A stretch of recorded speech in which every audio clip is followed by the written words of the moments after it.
Instagram, Facebook, Snapchat, WhatsApp आजच्या पिढीच्या आयुष्यातील महत्त्वाचा भाग असलेले हे सोशल मीडिया ॲप्स. कालच एक न्यूज आली की कर्नाटक सरकारने 16 वर्षांखालील मुलांना सोशल मीडियावरती बंदी घालण्याचा निर्णय घेतलेला आहे. आणि यासोबतच येत्या 90 दिवसांमध्ये आंध्र प्रदेश सरकार 13 वर्षांखालील मुलांना सोशल मीडियावरती बंदी घालणार आहे. आता याच्यामागची कारणं काय आहेत आणि याचे परिणाम काय होते हे थोडंसं पाहूया आपण. एकतर सोशल मीडिया ॲडिक्शन, त्याचा मानसिक आरोग्यावरती होणारा परिणाम आणि सायबर बुलिंगचे प्रकार आणि खोटी माहिती पसरवण्याचे प्रकार.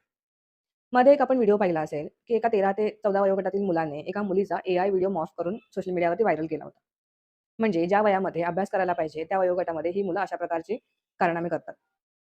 हे असताना काही तज्ञ किंवा काही कंपन्या असं म्हणतायत, की पूर्णपणे बंदी आणणं हे सोल्युशन असू शकत नाही. कारण सुरक्षित प्लॅटफॉर्मच्या ऐवजी ही मुलं मग धोकादायक प्लॅटफॉर्म्स किंवा वेबसाईटकडे वळतील.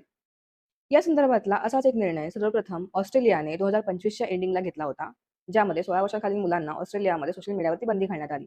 आणि त्याच मॉडेलचा अभ्यास करत भारतातील या राज्यांनी सध्या 16 वर्षांखालील मुलांना आणि 13 वर्षांखालील मुलांना सोशल मीडियावरती बंदी आणण्याचा निर्णय घेतलाय. भारत हे जगातील सर्वात मोठं सोशल मीडिया मार्केट आहे.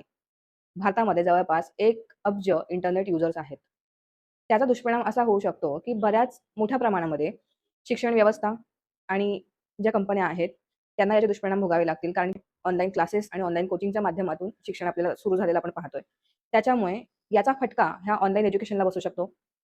तसेच ज्या काही डिजिटल कंपन्या आहेत, त्यांनाही याचा फटका बसू शकतो. त्यामुळेच काही जण असं म्हणतायत, की पूर्णपणे बंदी आणण्याऐवजी सुरक्षित डिजिटल शिक्षण आणि पालकांचं मार्गदर्शन यासोबत मुलांना डिजिटल शिक्षण द्यायला हवं. तुम्हाला काय वाटतं या निर्णयावरती मला नक्की सांगा आणि महाराष्ट्रामध्ये असा निर्णय यायला हवं का हेही मला सांगा आणि व्हिडिओ आवडला तर नक्की फॉलो करा आणि शेअर करा. धन्यवाद.